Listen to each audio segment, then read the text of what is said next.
दसैँ आयो सयपत्री फुल्यो होला खेतमा लहलह मनसुली धान चुल्यो होला त्यही मनसुली धानसँगै पुतलीहरू डुल्यो होला मलाई त यस्तो लाग्न थाल्यो सायद डाँडा घरी साइला र माइलाले कवितालाई दियो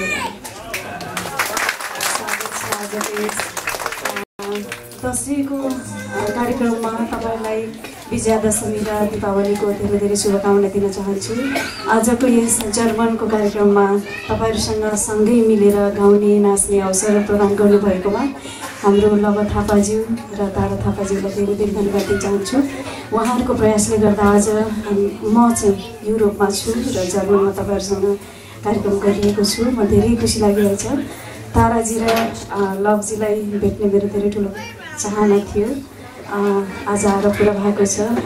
तारा बहिनीको अगाडि तपाईँ सबैको अगाडि मैले गीत गाउने मौका पनि पाएको छु। म चाहिँ खास अमेरिकामा बस्छु।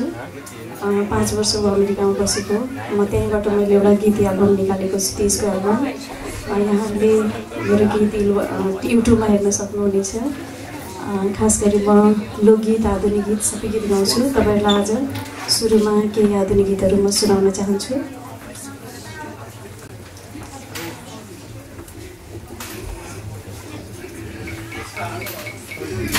हेलो